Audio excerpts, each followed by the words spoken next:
So very good morning to all of you. Once again, I want to register my appreciation to the Go Green Club. Excellent commitment to their philosophy and an excellent way of organizing events so that it makes an impact. Like Professor Sutradhar pointed out in the morning, we need more people to participate and understand the impact of what we are doing in the Green Club. In fact, I am saying not what you are doing, but what we are doing. I am a part of the Green Club now.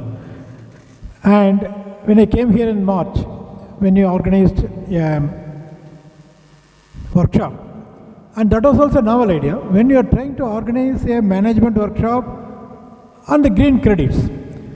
People have not even heard about it. It was just getting floated by the government. And you seized the opportunity. And you had probably 4 or 5 days of workshop focused as a management course. And that was an excellent idea. Somebody is very, very creative. All of you, I think, are contributing in seizing the opportunities and creating ideas and functions.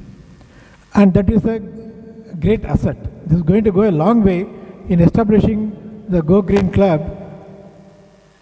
as a leader in India in contributing to the preservation of the environment. And climate stories is an excellent concept, and the efforts that have gone behind this in getting participants from all over India, from the south and north, to enthusiastically participate. In fact, I remember Naveen trying his best to get some schools from the south also. Unfortunately, they could not join. I was a kind of conduit for communication between them. And that gives us actually extra pleasure for the juries like us to be present here to contribute our might to your efforts. That's wonderful. And incidentally, I found Professor Naveen started with a story for the climate stories. He talked about the sinking of Titanic. He said we have got probably only 3 hours and what you will do. Are you not going to rush to save yourselves? But I find there's a slight difference that you have made here. In the case of Titanic, there was total chaos. People, each individual was trying to save himself. It was not for the common good. And if we do it now, absolutely there is no way of us saving ourselves. And remember, I'm also going to touch upon the subject. He said, Professor Solanki and others have already mentioned, we hardly have any time. India is committed to become carbon neutral by 2070. Some countries of the world have committed to become carbon neutral by 2050, and there is also a talk by some of them that probably they'll become carbon negative. If that happens, that's excellent, in maybe by 2050 or so, but then those people are really far better placed to claim things, maybe shifting the burden to somebody else. Okay, that's probably not a kind of luxury that we enjoy, but if we become carbon neutral by 2070, that will be an excellent achievement for our situation. But then a collective effort towards this from every human being is required. Like Professor Solanki pointed out, there are 2 aspects. One is the individual's contribution. The second is our awareness. I am certain here that we don't have to go very far from this hall to realize how many of you are really aware the burden of polluting the environment and junking all the carbon dioxide in the atmosphere is contributed by reckless industrialization in some cases. Okay, so many of you are not aware, and that is happening because many of us are not really insisting that people should take the responsibility. So let me start telling you, I deliberately chose this title, There is no refuge. Where is a refuge? There is no refuge for us. Even when they are talking about colonizing other planets in our solar system or going to other solar systems, they are talking about sending probably 5 or 10, maybe hundreds of human beings, but you have got about 7 billion human beings here. How are you going to send them out of this planet? This is our home. Like Dr. Solanki pointed out, this is our home, we have to save it before it becomes too late. In the course of that lecture which I am trying to present before you, I will try to explain how we have woken up in the past few decades and try to do something about the climate change and what is happening to the global warming, what we should understand, what are the issues involved, and what we should take forward. In fact, I would request, find two of my jury members and also Dr. Anand, who have been doing a lot of work in this area, to take this, I think you are doing it already, maybe you are also doing it, take it to the illiterate people who are going to get most affected but they are not aware of it. And philosophically, I am not going to tell that you give up your livelihood for the sake of my livelihood. That I am not going to accept. Okay, I have to lift you also, and at the same time I am going to expect you to be conscious of what is happening to the environment.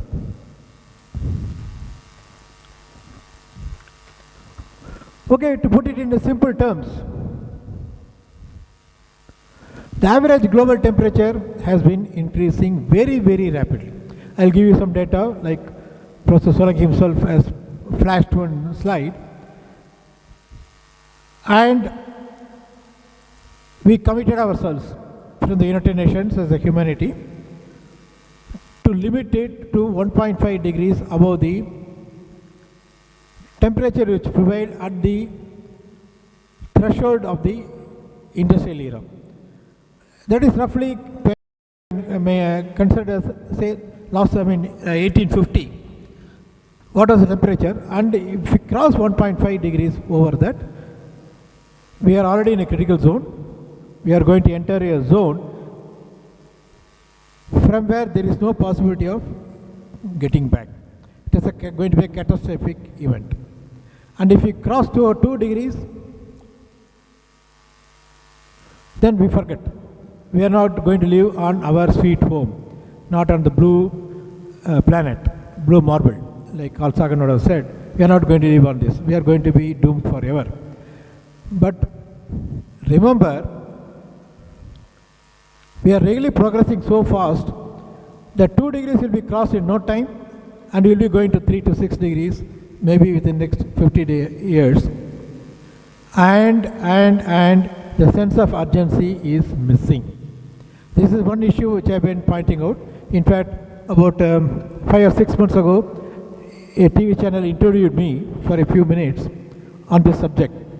The only point I emphasize is that we don't have a sense of urgency. They brought out a technical paper, asked me for my opinion, and the paper said within 15-20 years, I'll bring down the temperature. I said, where's the time? We have to bring it down today. What happened, man?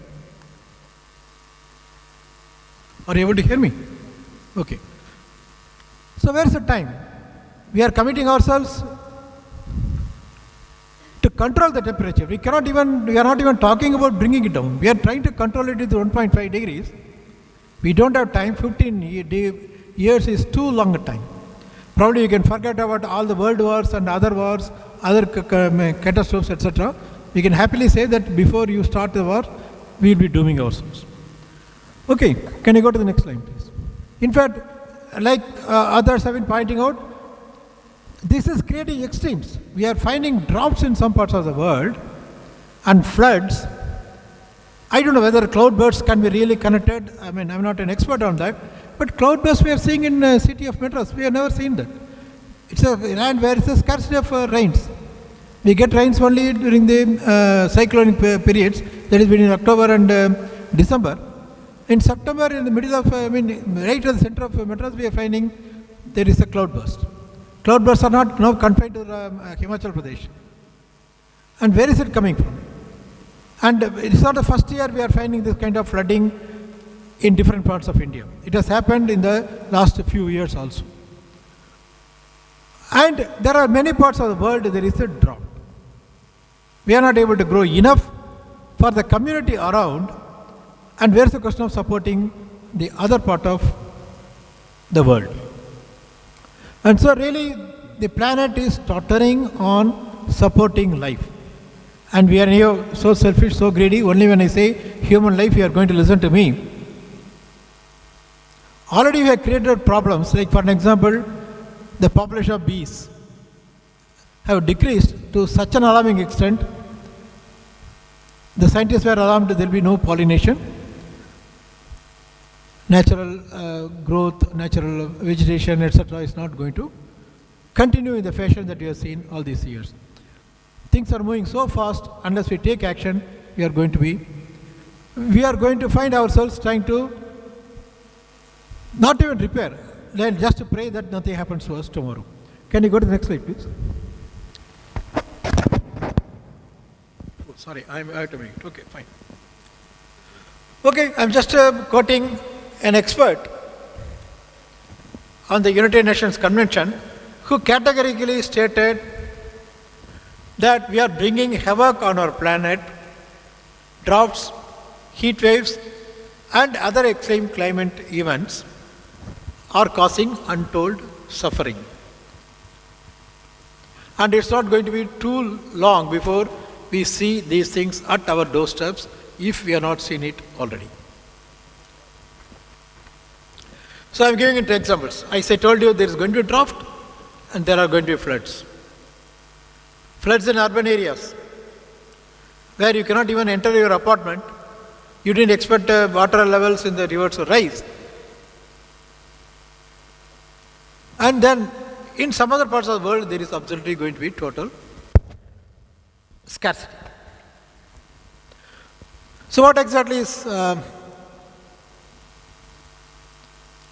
global warming? How is it caused? I am bringing this picture for the sake of my younger friends and probably some of you who really have no concept of what it is. What really happens is that when the sun's rays, heat, bounces on the earth, it is reflected back into the space. In fact, a long time ago, a scientist tried to model what should be the temperature of a planet similar to Earth at a certain distance from a star like Sun. And he found the temperatures of Earth must be much lesser than what we really measured and recorded. Then he started suggesting there must be some other phenomenon. He introduced a concept of warming, natural warming. Nature itself restricts a part of the heat from escaping. But we are adding over and above that to that by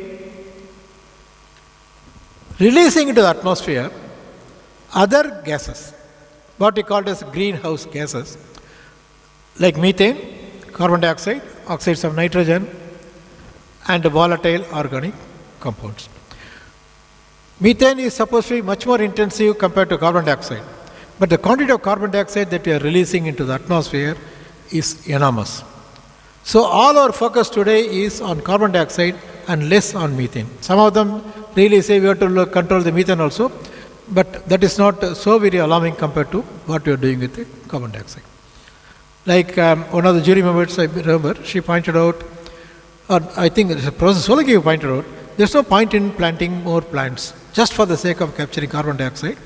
For the simple reason, we are releasing so much of carbon dioxide that nature cannot cope up with that. A simple concept of capturing the carbon dioxide using trees and plants is not going to work. We have been doing this calculation as a part of my responsibility. I am a member of the Ministry of Environment, a committee, expert appraisal committee, and we scrutinize every project, every industrial project which they want to launch in India. And in fact, without our approval, nobody can launch these projects anywhere in India, in the sector of metallurgy, cement and paper. And we do a lot of homework. They say a mature tree can probably absorb 25 kilograms of CO2 per year. And do you know, our neighbor Tata Steel is producing, let us say, about 15 million tons of steel per annum. And every ton of steel is going to release 2 tons of carbon dioxide. And imagine how many trees you have to grow in your neighborhood to capture that. And that too is going to be a long-term process. It's not going to change the situation immediately. So I listed here a few effects of your activities, how the global warming is going to affect you. Temperatures, hot temperature, storms, and then we have loss of species, natural species. My friend here, she's more worried about ecology than anything else. Okay. The moment I said, let us grow the plant somewhere else, she said, no, we have to grow it in the same region. 33% of the land must be earmarked for a green belt. Okay. So she's worried about that, let us say. And not enough food. And then health risks. Probably we will not be able to connect it, but there are scientific data which show that immunity is affected, and we are also becoming resistant to all the drugs that you invented to treat ourselves. All because of the same effect of global warming. And then naturally, one of the consequences is going to be displacement of people. People are going to move from, let us say, either a drafted area or a flooded area, where are you going to accommodate them?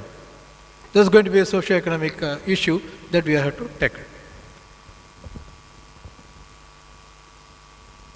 Okay, it's the same list once again I'm giving you.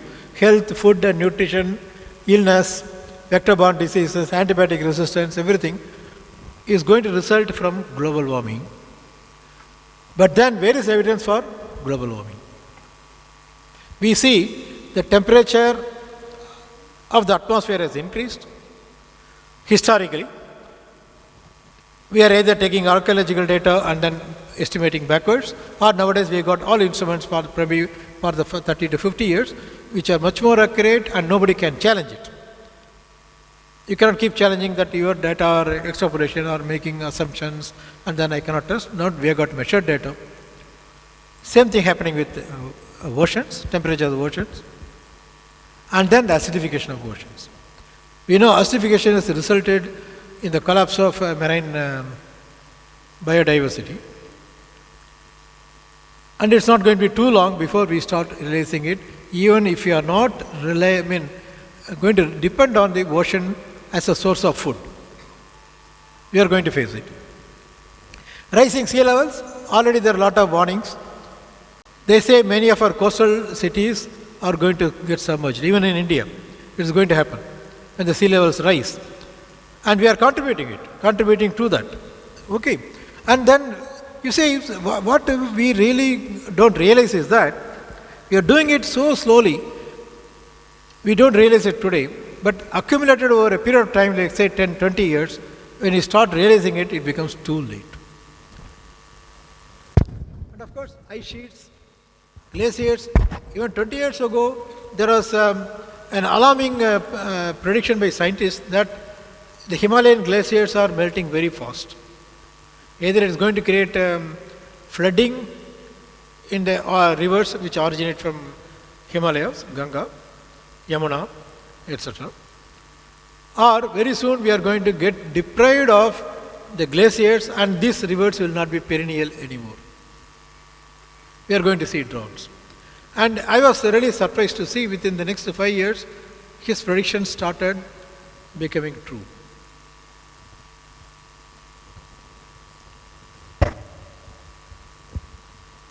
Okay, for those of you who will not believe, unless we see the evidence, because most of us will come and stand here, many of you are experts and probably we have some authority to say what you are talking about. But a prestigious journal like Nature has published not very long ago saying that The climate change, global warming is making wet things wetter and dry things drier.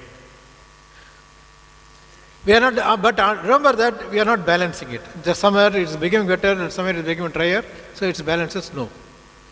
It is, both of them are extremes, and in both the cases we are suffering. And so they gave some examples like huge rainfall in Central Africa, and then it was continuing even when they were doing their studies. The water levels of Victoria rose to such a level that they had to dislocate people living around the lake. They gave an example of this.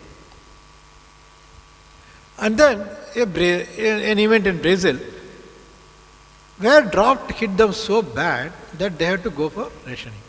And these scientists attribute both of these events to a global warming effect.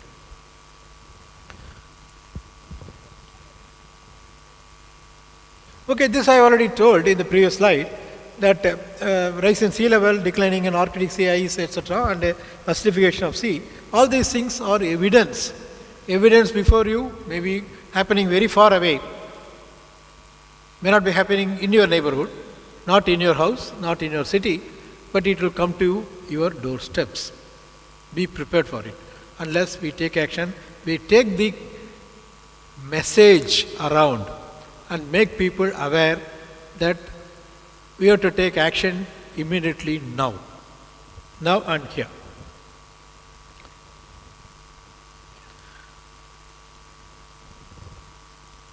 As I told you, the greenhouse gases contribute to global warming, which should not cross 1.5 degrees. This is an arbitrary number, let us say, maybe brought out by models and all that. And carbon dioxide is a major culprit here.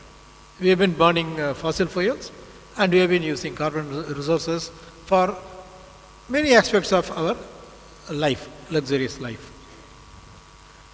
And historically we find, even between say 2018 and 2022, there has been a substantial increase in the carbon dioxide level in the atmosphere.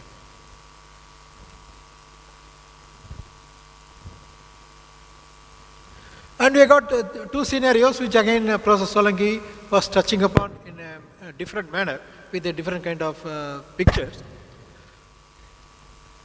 Right now the countries of the world have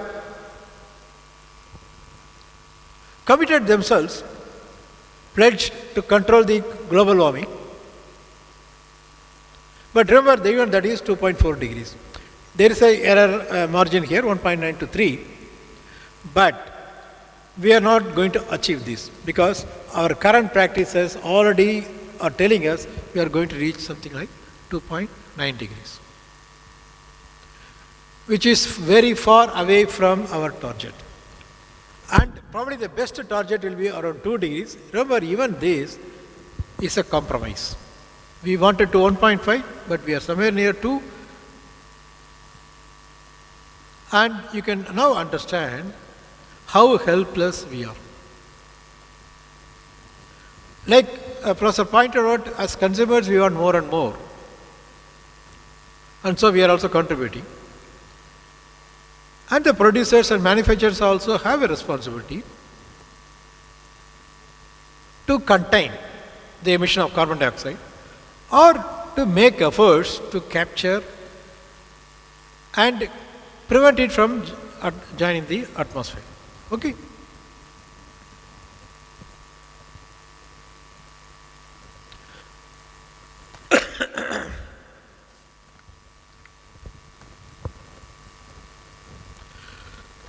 This is another interesting information. See, for example, from 1750 onwards up to 1990, we have emitted something like 785 gigatons of carbon dioxide. But from 1990 to 2021, we already crossed it. See the time period involved here, we already crossed it. Of course, it's a part of, let us say, growth, civilization, and probably an attempt at spreading the wealth to make manufacture more, but then much of it is coming from our greed and our attempt at a luxurious life. There are so many cases. The last time when I was here, a lot of discussion was going on how we can control it. Anyway, I am not going to get into this, but we have been emitting a huge amount of carbon dioxide. This is for our consideration. So what we are doing about it? Of course, humanity has woken up to this reality.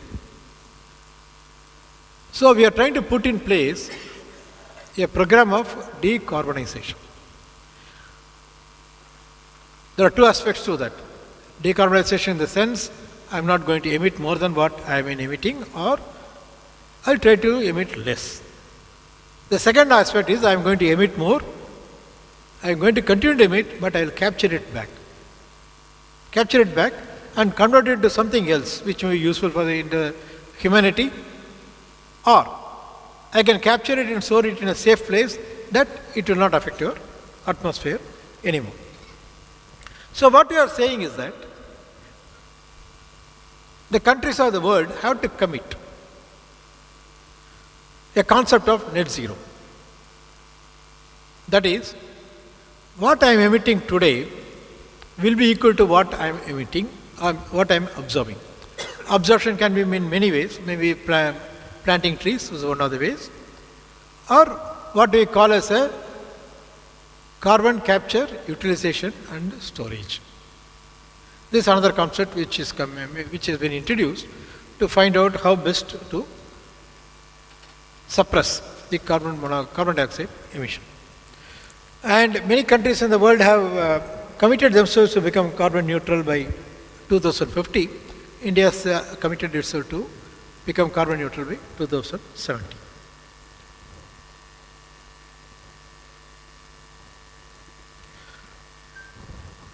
Where is the carbon dioxide coming from? All of you know it is essentially by burning fossil fuels. Fossil fuels of all kinds, whether it is oil or coal. In fact, I would like to include biomass also as one of the sources of carbon dioxide. Should not be considered as a renewable energy. It's a mistake. Because the argument given is that biomass is getting renewed by the plants, the carbon dioxide which you are emitting, which is again coming back through the plants, but how long does it take? It is going to take, let us say, about 100 years. It is too long a period. We don't have time for that. We have to do it now, another 5 years. 2030 is not very far. 2050 is not very far. In fact, even treating a biomass as a renewable energy is not a good concept. We have to get rid of that. And we have to make sure that we are eliminating all kinds of carbon dioxide emission. And there are industries like iron making, which have to use carbon as a primary reagent to produce iron. We still have not been able to replace it with an alternative reducing agent. We have got a long way to go. Tata Steel is also following some attempts in the West, like Sweden. They try to replace carbon with hydrogen. They say it has been successful. Successful on an experimental scale is different from being successful on a commercial scale. And then if you are going to replace it, all of us should do that throughout the world. And for that we need a viable source of hydrogen. And that is another subject, because why we are not able to produce a commercially viable hydrogen is another issue for another day. Okay. So these are the sources of CO2 emission. But what has happened, fortunately, let us say a ray of hope, is that renewable energy has taken over to a substantial extent. And industries coming to us for environmental clearance, we insist that they have to switch over to renewable energy. Some of them are already pledging about 40 to 50% of their energy consumption will come from renewable sources. Renewable source today essentially means only solar. Other renewable sources have not developed to significant extent, but they are actually having huge plants only to produce power from solar energy, which runs into several gigawatts. Either they go as let us say, a supporting plant, or they are establishing special plants only to produce this and then supply to the grid. Others can use it as a source of renewable energy. Okay, one drawback, of course, with the renewable energy is that solar energy is not available throughout the day, and it's going to okay, it is going to be intermittent. We have to solve this problem of being able to produce renewable energy. Okay. An alternative to make it a commercially viable concept to reduce, decarbonize, etc., is the Kyoto Protocol, which said we will give carbon credits. And because anyway, my friend is now urging me to complete it as quickly as possible, I am going to rush through some of them. I will tell you the story in a simple manner. The United Nations allots carbon credits to individual countries. They can emit so much of carbon dioxide into the atmosphere per annum. They cannot cross it. And these individual governments will allocate the credits to the industries. Each industry cannot cross the limit, otherwise they will face penalties from the government. On the other hand, some of the industries may not be consuming all the carbon credits that they have been allotted. So they have got a surplus credits with them. They can sell it to the industries, other industries, which are in need of that. In addition to that, we can do something like an offsetting. I am not going into the details of this, okay. So there is a market for carbon credits. That is one aspect of that. There is also a concept called offsetting. Others can contribute to capturing the carbon dioxide. They can acquire credits and sell it to the industry. That's one way of controlling the carbon dioxide emission into the atmosphere. Okay. So what we can do is we can use renewable energy, reforestation, or direct carbon capture. Carbon capture directly from the atmosphere is a technology which is also coming up slowly, not very fast, but it's happening.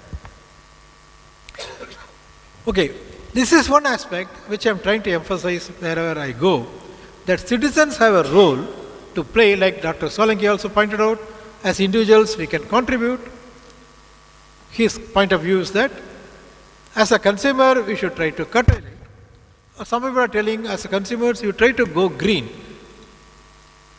where your requirement is met from green sources. Okay. On the other hand, they have to support, individuals have to support for decarbonization in several ways. Okay. Some of the things that we can do to mitigate global warming is that we can use renewable energy, get rid of fossil fuels, and use our gadgets and devices effectively, efficiently. Use only those devices which are efficient, appliances which are efficient. Food. In fact, I heard stories like some people are switching over their food habits also to be in line with let us say less energy consumption or less water consumption, etc., etc. Last time also there was some talk about that in this very hall about food consumption. Okay. And then we can use energy efficient lighting. Many of you are aware that not our sources are giving only light. Maybe your bulbs, the conventional bulbs which have been totally banned in some countries, gives you only 25 to 30% light, 70% of them goes as heat. We can use electric vehicles, fuel efficient vehicles, and if possible, avoid vehicles. And if possible, don't use lifts. We can climb 2 stairs and 2 stories easily, not so difficult. And of course, a very, very important mantra is reduce, reuse, recycle, refurbish. And then we can find alternatives for whatever you are doing. And we have to create awareness among all our friends in our community, in the neighborhood. In fact, I would suggest to the club, Go Green Club, to spread your wings around. The climate stories can be taken to the villages around, in the local communities, so that they also know what is happening. And that is not sufficient. Just don't tell them that you can curtail your requirements. No. You understand what others are also doing to the environment and be aware, and where you have to raise your voice. You have to demand action from others, make them understand that they have to reasonably demand action. And more important is that we have to innovate. Innovation is very important. We are not going to solve the problem without this last step.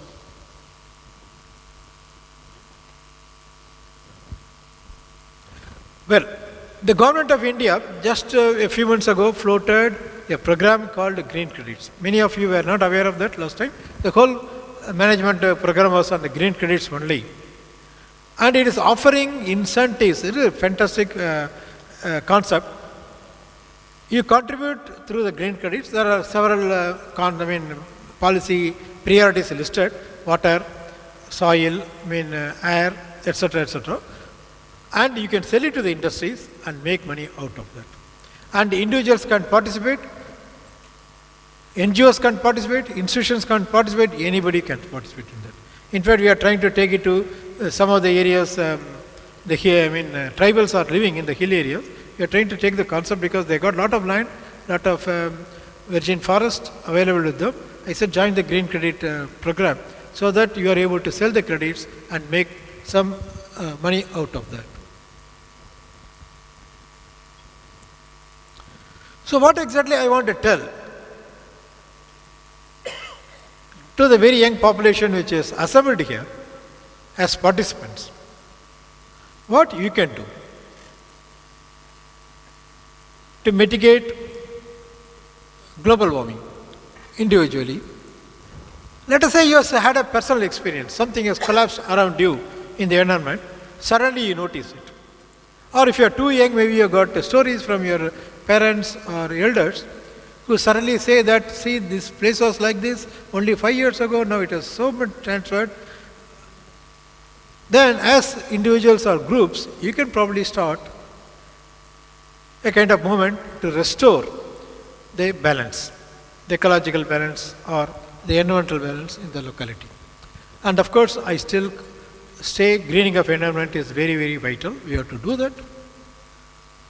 And then using alternative energy sources. It must be a kind of thing which you do proudly, to announce to all the others, you see, this is what I did. Alternative energy sources. I didn't use a fossil fuel to come here, let us say, to our institution. Or you walk down. Or I used other modes of transport where I didn't contribute to CO2 emission. In fact, I want to make a very bold suggestion to Go Green Club. You are conducting this event, maybe you are conducting several events like this. Is it possible for you to make an estimate of the specific CO2 emission that you are creating from these events? If there are more people attending that, the specific value will come down. Message also goes further. And do we need, this was discussed last time also, how many ACs we need in this room for our comfort level, and what other expenditures are we making. See, after all, the juries and our, even the director and deputy directors, other friends, dignitaries who have come here, they are not expecting anything ostentatious from the organizers. You can make it as simple as possible. You have done a lot of simple things, whether you can simplify that and then contribute. Maybe there's a benchmark which you can take forward. And then, like Professor Sutradhar pointed out, today you are not taking care of your environment around you, in the hostels, in your house. But I am going to demand, because tomorrow you are going to control the industries. You are going to be in a professional life. Not necessarily the industries, probably you are policymakers, or in so many other ways you are contribute, deciding the fate of the country. Okay, carry this forward, not only here, today, but in another 10 years, 20 years. In 20 years, you are going to see a situation which is going to be worse than what you see today, market, and how you are going to carry it forward. How you are going to contribute as professionals in your career. And then innovate. Lot of scope is there for innovation. And for those students in high school who have come here, I want to share a small story. There is something called IRIS, Initiative for Research and Innovation in Science, only for high school students. For say from 8th standard to 12th standard, you can have your own original projects in any area of science. We call for the project reports by September. We get thousands of them. We filter it and then scrutinize, collect about 100 of them for a national fair. Reaching the national fair itself is a big challenge. That itself makes them a strong, to your CV, it adds a lot of value. But then from there we select about 10 to 15 of them. We send them every year to an international competition where students from all over the world, about 150 countries participate. And we send them at our own expense, taking care of all your requirements. And our students come back with a lot of laurels, participate in that as innovators. And there are 2 segments exclusively for environmental engineering and environmental protection, environmental science, etc. You can participate in that. In competitions like this, maybe you can organize, even Go Green probably can organize competitions like this for the sake of youngsters who innovate and patent and bring it to the market. That must be your aim, not just to come and show your display here and then forget it the next day. It's not a charting. We should innovate, and our students are really patenting it. Some of them have seen the light of the day. And then carry a proud badge as a green warrior. Maybe I can put a badge here saying that I am a member of Go Green Club. Everywhere it can go. Okay. Good. So this is probably the final slide. I am asking you the question, are you going to go to Mercury as your next refuge? Not the billions of people are going to be transported to any habitable planet, but anyhow, wherever we go, there is nothing like Earth. This is our home. It's a sweet home. We have to preserve it as our home. We have no escape. You have to solve our problems and make sure that we live here happily. And the most important challenge is to contain the harm that we have done already. We have to curtail it and then make sure that we have at least this much of place to live, comfort to live.